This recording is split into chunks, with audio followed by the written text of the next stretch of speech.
Bueno, ahora en esta clase vamos a ver cómo es que se regula, vamos a hablar de hemodinámica, las determinantes de hemodinámicas. Y principalmente ocupamos hablar de dos leyes hemodinámicas bien importantes que principalmente aplican para los líquidos newtonianos, entre ellos pues, la sangre. El primero se llama ley de Ohm. Oye, Pavel, ¿pero qué no la ley de Ohm es para resistencia y electricidad? Sí, pero de hecho también podemos traspolar esto a este esquema de flujo sanguíneo, ¿no? En medicina. Y también existe otra que se llama ley de Poiseuille, que es Poiseuille, que era un amigo francés, no es mi amigo, que es francés. Entonces, la ley de Ohm estudia el flujo sanguíneo en un solo vaso, de hecho, es en una unidad vascular muy simple, que es de la siguiente manera. Es flujo, que flujo lo vamos a agregar como Q. Q es igual, y ojo, se mide por consecuente en mililitros por minuto. El flujo es igual a la diferencia de presiones entre un extremo y otro entre resistencia.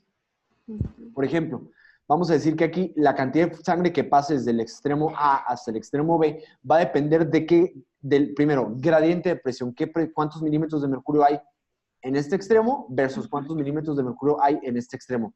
Ahora, dense cuenta cómo uno dice P1 menos P2. Dice la diferencia. O sea que si aquí hubiera 8 y acá hubiera 3, la diferencia sería 5. Pero si acá hubiera 17 y acá 8 sería, No, 9. Sería, por ejemplo, 9, ¿no?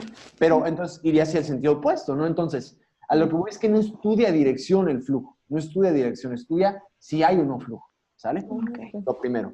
Entonces, no nos interesa dirección positiva ni negativa. No existe nada así. Entonces, siempre. Entonces, y aquí hay una cosa que se llama resistencia, que es algo que se está oponiendo al flujo, ¿sale? Aquí es la suma de X resistencia, ¿no? Pero bueno, yo creo que a todo el mundo le queda clarísimo que es diferencia de presiones, que es el flujo. Pero lo que no acaba de quedar claro es la resistencia.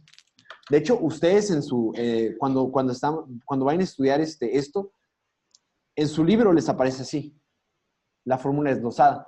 Yo quiero tratar de explicarles cómo es que sacamos esto, ¿sale? Entonces, Poiseuille dijo, así es, de hecho, Poiseuille dijo, ¿sabes qué? Pues yo entiendo presión, yo entiendo flujo, lo que no me termina de quedar claro es qué es resistencia o para qué sirve. Entonces, Poiseuille estudió primero la resistencia, ¿sale? Que lo hizo de la siguiente manera, que es 8NL entre pi por radio a la 4 potencia. Ahora, vamos a hablar primero de nuestras famosas flechitas. Antes que nada, quiero que regresemos acá. Ahorita vamos a retomar esto. ¿Cómo podríamos hacer para incrementar la cantidad de flujo? Aumentando la diferencia de presiones o disminuyendo la resistencia. Ahora vamos a hablar, ¿y cómo podría hacerlo al revés? Sería disminuir disminuyo la diferencia de presiones o incremento la resistencia. Muy bien, ahora vamos a agarrar la resistencia y vamos a ver qué significa. Entonces, yo pudiera incrementar la resistencia ¿cómo? ¿Aumentando la N o aumentando la L? ¿Cómo puede hacer con esto con el radio? Disminuyéndolo, ¿no? Entonces, ahí les va. Vamos a hablar qué es la N, qué es la L y qué es la R. La N es una determinante que significa, así es, viscosidad. La viscosidad normalmente depende enteramente del glucojálix, es decir, de las glucoproteínas que estén alrededor de nuestros eritrocitos. De hecho, por lo mismo es una medida indirecta o la viscosidad mantiene una relación directamente proporcional con la cantidad de hematocrito. ¿Vale? Es común que en una persona con anemia la viscosidad esté disminuida, que la resistencia esté baja y que por estar baja el flujo esté aumentado. De hecho, tú puedes escuchar en este tipo de pacientes hay no quiero decir muy bien, un ruido carotidio, ¿sale? Luego veremos pero sí se podría hacer más turbulento, pero bueno. Entonces, así como en una persona que le hagas una transfusión, la viscosidad incrementaría y obviamente el flujo a través de un vaso unitario también disminuiría. Entonces, ¿qué significa la L? L representa longitud. Longitud del vaso. Y a mí me gusta mucho pensar esto, es como, bueno, ¿qué tanto tiempo estás sometido a X cantidades de resistencia? Si estuvieras aquí en corto, pues bueno, no estás sometido tanto tiempo. Mayor, pues sí es un poquito más, ¿no? Y la R representa radio, ¿sale? el radio, nuestro vaso. Ahora, pónganse a pensar lo siguiente. Vamos a decir que el radio, vamos a decir que nos da, la resistencia nos da igual a 1, ¿sale? Esto nos va a dar como equivalente a un 1. Vamos a decir que todo esto, entonces, el valor de arriba nos da 1 y el valor de abajo nos da 1, ¿sale? Entonces, ¿qué pasaría si yo incremento el valor de arriba al doble? Por ejemplo, que la viscosidad nos dé el doble. Pues Ya, por ejemplo, ahora, así es, aumentaría, por ejemplo, 8 veces la resistencia, ¿no? Pero, por ejemplo, ¿qué pasa si yo incrementara la longitud del vaso al doble? Aumentaría al doble la resistencia. Pero, ¿qué pasaría si yo disminuyera a la mitad el radio? Dense cuenta que está elevado a la cuarta potencia. Ahora, de hecho, si yo, por ejemplo, si yo incrementara el radio, modificar el radio por cualquier valor, vamos a decir, si yo lo incremento al doble, 2 por 2, por 2, por 2, 6. Entonces, el mensaje que quiero que se lleven a casa es el siguiente. Por cada incremento al doble del radio, modifica 16 veces la resistencia y por consecuente el flujo. Entonces, si bien modificando la viscosidad puedes alterar algo, modificando la longitud puedes modificar algo, modificar el radio es el determinante más importante de la resistencia. De hecho, por lo mismo, yo normalmente cuando les digo resistencia, hago referencia a ¿está vaso constreñido o vaso dilatado en nuestro vaso?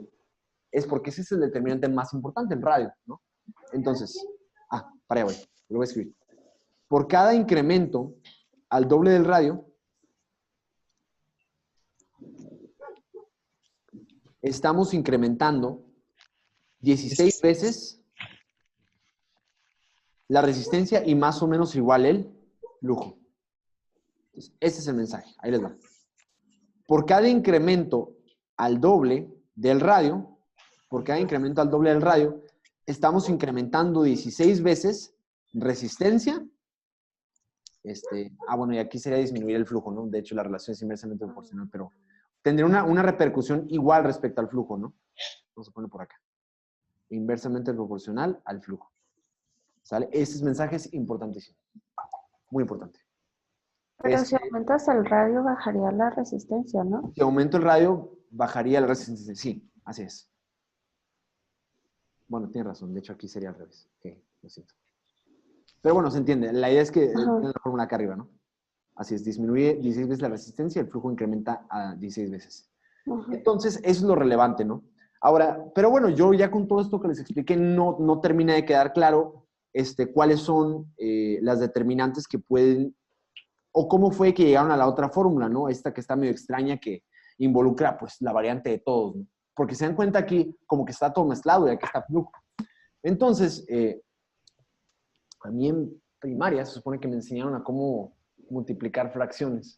Y había una ley muy famosa que era la ley de la tortilla. Decía que tú multiplicabas extremos y mitades con mitades. Entonces, ahí les va. Ustedes tienen que tener un manejo conceptual, no matemático, de esta fórmula. O sea que inclusive yo voy a retirar estas variantes que están por acá. Yo voy a quitar el pi y voy a quitar el 8. ¿Sale? Okay. No tienen que memorizársela porque nunca se les va a poner a calcular. Solamente tienen que entender para qué sirve. ¿Sale? Entonces ahora sí vamos a multiplicarlos para que nos quede nuestra fórmula simplificada. Y si yo hago esta representación, vamos a borrarlo otra vez. ¿Cuánto es si yo multiplico, vamos a poner acá, flujo es igual a extremos por extremos, sería diferencia de presiones por radio a la cuarta potencia entre mitades por mitades. Solamente que ahora la R ya representaría un 1 porque ya lo sustituimos. Sería 1 por NL, que solamente nos quedaría NL. Y esta es nuestra fórmula, que de hecho prácticamente nos queda igual. Diferencia de presiones por radio a la cuarta potencia entre viscosidad y longitud. Que es el cómo lo obtuvimos. Entonces, yo puedo resumirlo de la siguiente manera. ¿Cómo puedo hacer yo para incrementar el flujo entonces? Aumento la diferencia de presiones, aumento el radio, ¿verdad? Pero luego repito, cualquier incremento al doble del radio representa un incremento de 16 veces el flujo, ¿sale? Así como disminuir la viscosidad o disminuir la longitud. El segundo que tendría más relevancia sería el 8N, ¿no? O sea, la viscosidad. Pero de nuevo, no supera, o sea, el mayor por mucho es el radio, ¿sale? No se les va a olvidar. Y para yo disminuir como tal el flujo, yo lo podría hacer de la siguiente manera, disminuyendo la diferencia de presiones, disminuyendo el radio, por ejemplo, por una vasoconstricción con alfa 1, ¿no? Este otro sería por beta 2 vasodilatación. O incrementando la viscosidad o aumentando la longitud. Y tan. Esos son los determinantes más importantes que tenemos de los parámetros hemodinámicos.